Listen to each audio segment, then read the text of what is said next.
Assalamualaikum warahmatullahi wabarakatuh. Perkenalkan, nama saya Arif Safrudin dari KPI 2A. Saya akan menjelaskan rangkuman materi Ulumul Quran. Yaitu yang pertama ada asbabun nuzul. Al-Quran diturunkan sedikit demi sedikit selama 23 tahun masa kenabian. Ayat demi ayat diturunkan oleh Allah Subhanahu wa Ta'ala dalam keadaan yang berbeda-beda. Dalam ranah sosial, ada banyak ayat Al-Quran yang diturunkan sebagai jawaban atas problem yang dialami oleh Nabi Muhammad SAW dan para sahabat.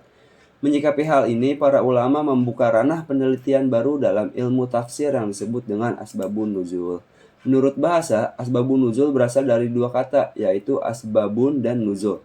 Asbabun artinya sebab atau karena, sedangkan nuzul artinya turun. Jadi asbabun nuzul adalah sebab-sebab turunnya ayat Al-Quran. Adapun menurut istilah syara', asbabun nuzul adalah suatu hal yang karenanya Al-Quran diturunkan untuk menerangkan suatu hukum pada masa hal itu terjadi, baik berupa peristiwa maupun pertanyaan. Contoh asbabun nuzul dalam bentuk peristiwa, yaitu seperti peristiwa seseorang yang mengimami sholat sedang dalam keadaan mabuk sehingga salah membaca surah Al-Kafirun.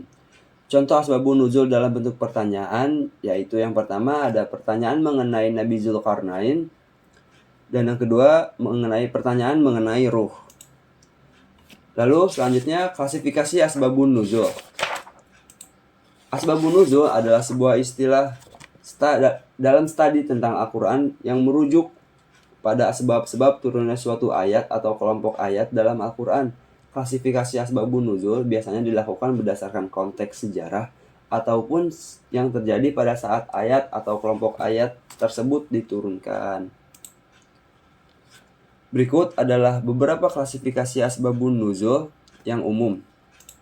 Yang pertama ada asbab al-nuzul al-am, sebab-sebab turunnya ayat secara umum. Ini mencakup sebab-sebab turunnya ayat-ayat yang berlaku untuk semua orang dan untuk semua waktu.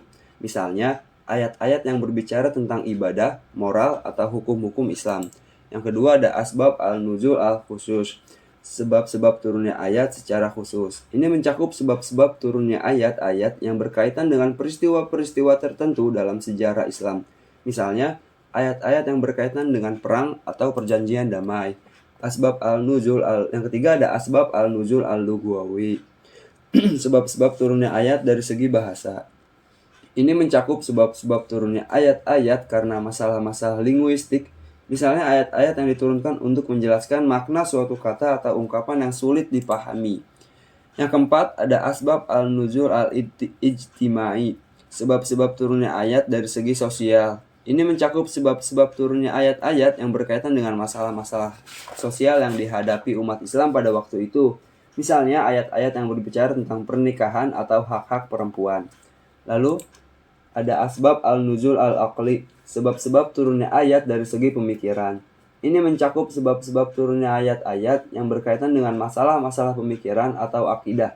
Misalnya, ayat-ayat yang membantah keyakinan-keyakinan yang salah atau menyatakan kebenaran-kebenaran agama. Semua klasifikasi ini membantu kita untuk memahami latar belakang dari suatu ayat atau kelompok ayat dalam Al-Quran dan konteks sejarah yang membentuk pemahaman kita tentang ajaran Islam. Selanjutnya, ada struktur bahasa Arab pada Al-Quran. Kalam khabar adalah sebuah konsep dalam bahasa Arab yang mengacu pada kalimat yang terdiri dari dua bagian, yaitu kalam atau ucapan dan khobar yaitu berita. Kalam adalah bagian pertama dari kalimat yang berisi subjek atau topik yang dibicarakan, sedangkan khobar adalah bagian kedua yang berisi informasi atau fakta mengenai subjek atau topik tersebut. Dalam bahasa Arab, kalam khabar sering digunakan dalam kalimat afirmatif atau positif. Contohnya adalah anna talibun, yang artinya saya seorang pelajar, atau huwa rajulun salih, yang artinya dia adalah seorang lelaki yang baik. Pada kedua kalimat tersebut, ana dan huwa adalah kalam, sementara tolibun dan rajulun salih adalah kabar. Selain itu, kalam kabar juga sering digunakan dalam Al-Quran seperti pada ayat inna haza lahuwal al-qaz, yang artinya sungguh ini adalah tujuannya. Pada ayat tersebut, Inna haza adalah kalam, sementara lahwa al-qad adalah kabar. Lalu kalam insya membahas tentang keberadaan Allah dan bukti-bukti eksistensinya, seperti melalui akal dan keberadaan alam semesta.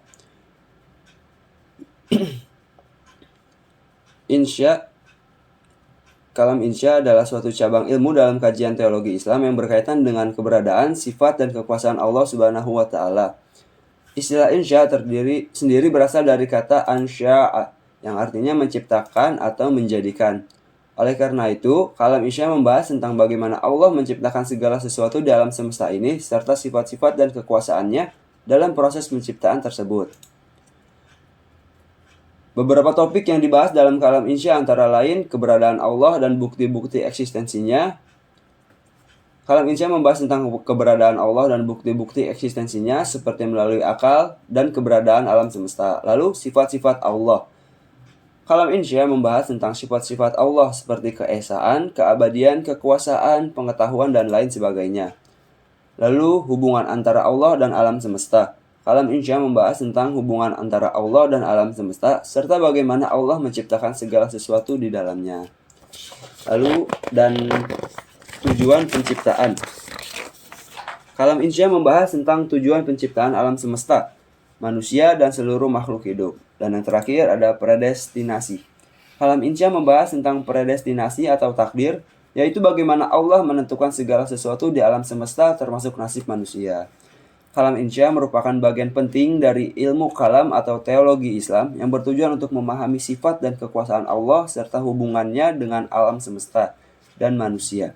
Ilmu kalam insya banyak dibahas oleh para ulama Islam dan menjadi salah satu disiplin ilmu yang berkembang pesat pada masa kejayaan peradaban Islam di masa lalu. Materi selanjutnya yaitu ilmu munasabat, studi relevansi Al-Quran. Salah satu metodologi yang digunakan dalam studi keislaman untuk memahami hubungan antara ayat-ayat Al-Quran, hadis, dan teks-teks Islam lainnya. Ilmu munasabat mengacu pada metode penafsiran dan pemahaman Al-Quran dan hadis dengan memperhatikan hubungan dan keterkaitan antara satu ayat dengan yang lainnya.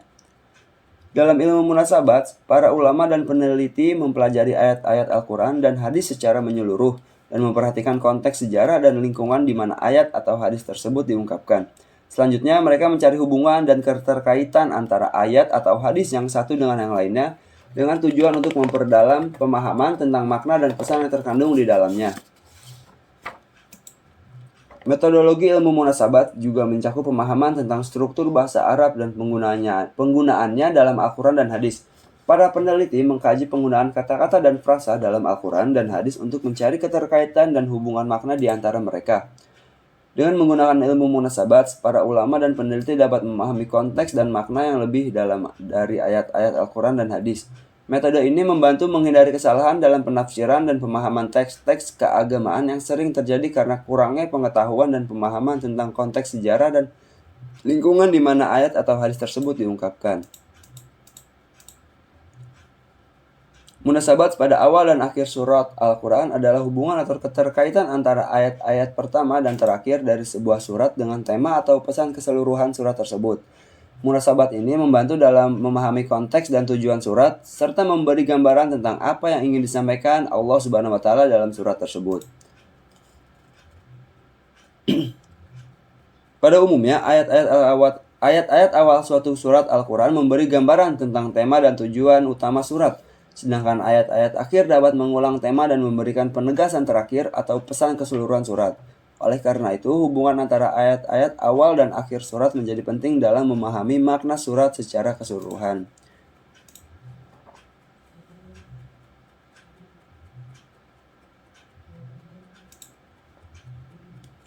Cara untuk memahami Al-Quran secara terpadu. Ilmu munasabat memahami Al-Quran secara terpadu dan holistik. Memahami Al-Quran secara terpadu dan holistik adalah cara untuk memahami Al-Quran dalam konteks yang lebih luas, yaitu melalui memahami hubungan antara ayat-ayat yang satu dengan yang lainnya, serta memahami pesan-pesan Al-Quran secara menyeluruh. Tujuannya adalah untuk memperoleh pemahaman yang lebih baik dan mendalam terhadap pesan dan nilai-nilai yang terkandung di dalam Al-Quran. cara untuk memahami Al-Quran secara terpadu dan holistik. Yang pertama yaitu mempelajari tafsir Al-Quran secara menyeluruh dan terpadu, yaitu dengan memahami makna dan pesan yang terkandung dalam ayat-ayat Al-Quran secara keseluruhan dan bagaimana ayat-ayat tersebut saling berhubungan. Yang kedua, memahami sejarah dan konteks sosial budaya pada saat Al-Quran diturunkan, sehingga dapat memahami latar belakang ayat-ayat Al-Quran dan mengaplikasikannya dalam konteks masa kini. Ketiga, mempelajari bahasa Arab, terutama bahasa yang digunakan dalam Al-Quran, sehingga dapat memahami makna dan pesan yang terkandung dalam ayat-ayat Al-Quran secara lebih tepat. Yang keempat, menetapkan prinsip-prinsip Al-Quran dalam kehidupan sehari-hari, sehingga dapat memperkuat pemahaman dan aplikasi nilai-nilai Al-Quran dalam kehidupan nyata. Lalu, materi selanjutnya, permisalan dan klasifikasi dalam Al-Quran. Pemisalan atau istilah mathal dalam Al-Quran merujuk pada penggunaan kiasan atau perumpamaan untuk menjelaskan suatu konsep atau ide. Dalam Al-Quran, Allah Subhanahu wa Ta'ala menggunakan permisalan untuk memudahkan manusia memahami konsep-konsep yang lebih kompleks seperti sifat-sifatnya, akhirat, dosa, dan sebagainya. Beberapa contoh permisalan dalam Al-Quran antara lain tentang kehidupan dunia dan akhirat. Dalam surat Ibrahim ayat 24, dalam artinya Allah mengajak kepada rumah yang kekal di surga, sedangkan kehidupan dunia hanyalah kesenangan yang sesaat. Lalu yang kedua tentang kebenaran. Dalam surat Al-Baqarah ayat 261, artinya, dan misal permisalan orang-orang yang menafkahkan hartanya karena mencari keridhaan Allah seperti sebutir benih yang menumbuhkan 7 bulir. Pada setiap bulir 100 biji, Allah melipat gandakan ganjaran bagi siapa-siapa yang Dia kehendaki, dan Allah maha luas karunia-Nya, lagi maha mengetahui. Yang ketiga tentang kegelapan dan cahaya. Dalam surat Al-Baqarah ayat 257, artinya, Allah adalah pelindung orang-orang yang beriman. Dia mengeluarkan mereka dari kegelapan kepada cahaya, dan orang-orang yang kafir, pelindung mereka ialah Taghut atau pemimpin yang menyimpang. Mereka mengeluarkan mereka dari cahaya kepada kegelapan. Mereka itu adalah penghuni neraka, mereka kekal di dalamnya.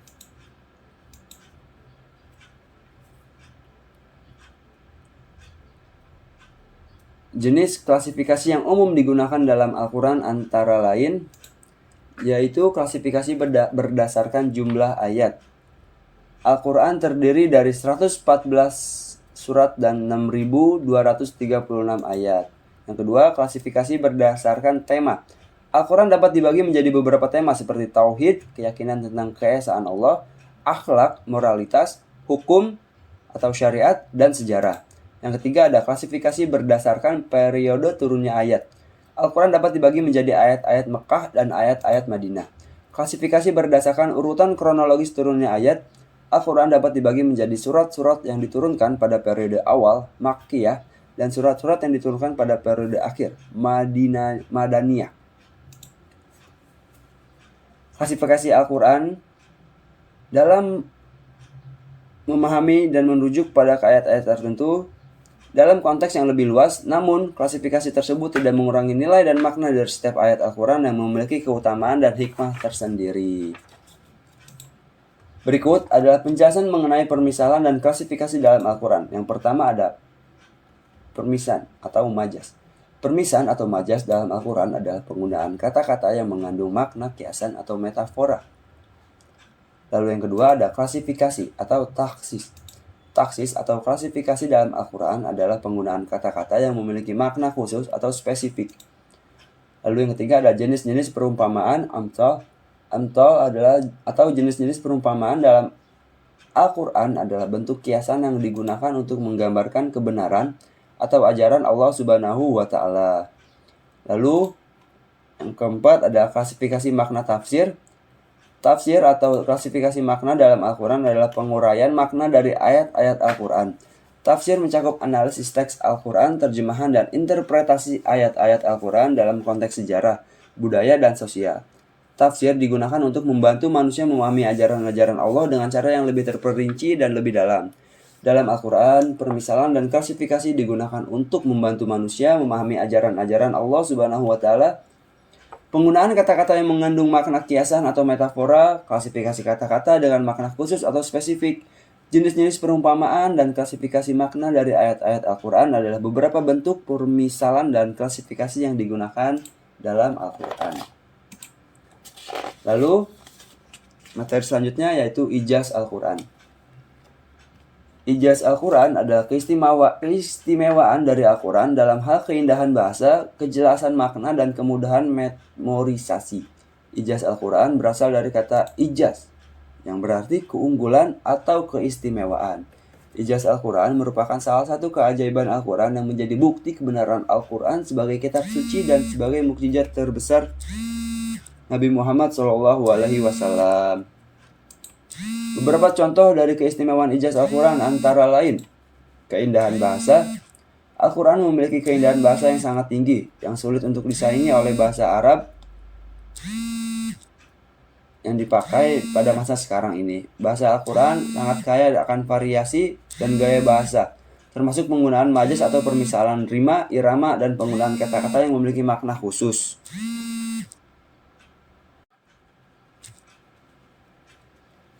Lalu yang kedua ada kejelasan makna.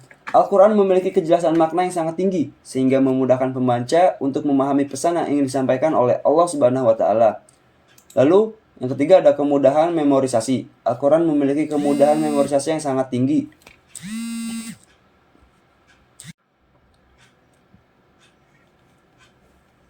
Yang membuat banyak orang mampu menghafal seluruh isi Al-Quran dengan mudah.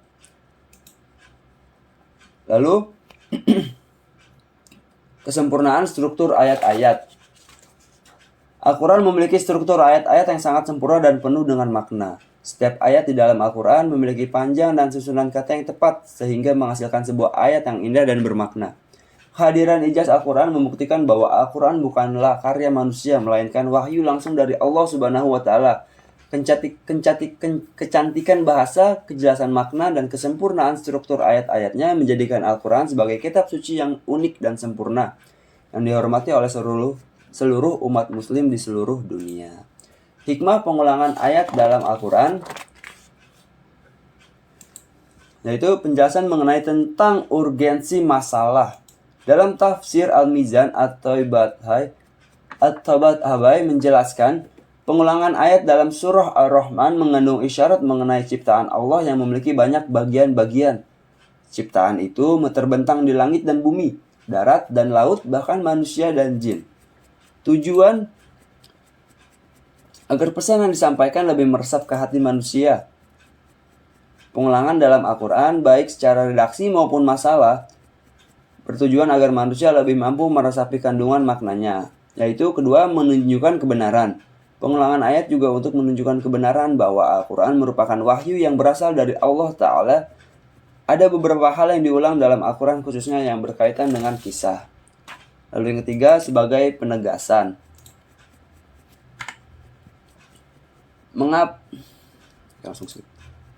Lalu materi selanjutnya yaitu kodifikasi wahyu Al-Quran.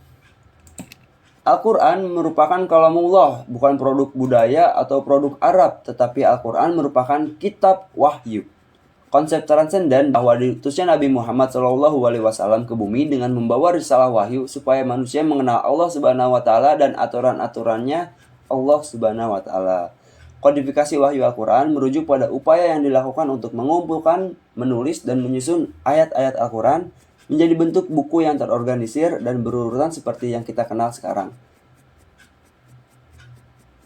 Proses kodifikasi ini dimulai pada masa kehidupan Nabi Muhammad SAW, di mana ayat-ayat Al-Quran ditulis pada berbagai bahan seperti kulit, tulang, daun palem, dan lainnya. Setelah Nabi Muhammad SAW wafat, para sahabatnya yang menjadi penerusnya mengumpulkan ayat-ayat Al-Quran yang telah ditulis pada berbagai bahan tersebut dan menyusunnya dalam bentuk mushaf. Mushaf pertama kali disusun pada masa Khalifah Abu Bakar, kemudian disempurnakan oleh Khalifah Utsman bin Affan dengan menetapkan satu bentuk penulisan dan ejaan yang sama untuk semua ayat-ayat Al-Quran. Proses kodifikasi Al-Quran ini dilakukan dengan sangat hati-hati dan teliti. untuk memastikan kesesuaian dengan apa yang telah diwahyukan oleh Allah Subhanahu wa taala kepada Nabi Muhammad SAW. Oleh karena itu, Al-Quran yang kita miliki sekarang merupakan hasil kodifikasi yang sangat akurat dan dapat dipercaya sebagai pedoman hidup umat Islam. Dalam proses kodifikasi, peran penting juga dimainkan oleh para ulama dalam mengumpulkan dan memverifikasi riwayat-riwayat yang berkaitan dengan ayat-ayat Al-Quran. Melalui proses ini, teks Al-Quran yang diterima oleh umat Islam saat ini diyakini sebagai teks yang sama dengan yang diterima oleh Nabi Muhammad SAW. Baik, sekian dari saya. Wassalamualaikum warahmatullahi wabarakatuh.